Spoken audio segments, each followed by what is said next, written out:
In the vast savanna, the relationship between predator and prey is a delicate dance of survival. The lion, mighty and cunning, reigns as king of the jungle. Gazelles, fleet-footed and alert, rely on their sharp senses to evade the lion's deadly ambush. Over time, the lion's pursuit has mirrored a strategy more sinister and subtle than mere brute force. At first, the hunt was straightforward. The lion would charge after its prey, relying on its power and speed to bring down the unsuspecting gazelles. But the gazelles, keen with instinct, often sensed danger before it arrived. The wind would carry the scent of the approaching lion, and the herd would scatter, escaping with their lives. Realizing this flaw, the lions adapted. They learned to hunt downwind, where the breeze would not betray their presence. They crept silently, using the landscape to their advantage, sneaking up on the gazelles unnoticed until it was too late. This strategy worked for a time, but soon, the gazelles learned to detect even the faintest changes in the wind, still managing to evade their deadly fate. Undeterred, some lions found a new way to mask their presence. Rolling in buffalo dung, they covered their scent with the foul odors of the savanna.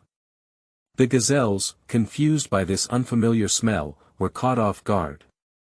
This method brought success to many hunts, but as always, nature's balance adjusted.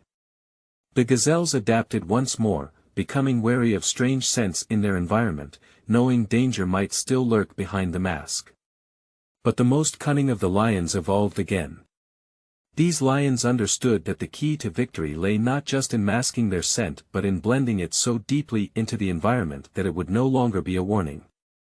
They began marking their territory, urinating on their feet and walking across the plains, spreading their scent far and wide.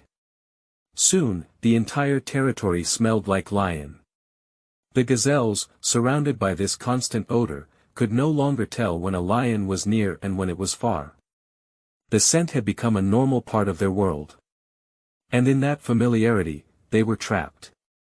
The lions, no longer needing to hide, would strike at will, and the gazelles, once alert and cautious, were ensnared by their false sense of security. Similarly, Satan has been coming up with new ways to lure people into his kingdom. Evil schemes have been woven seamlessly into the fabric of everyday life.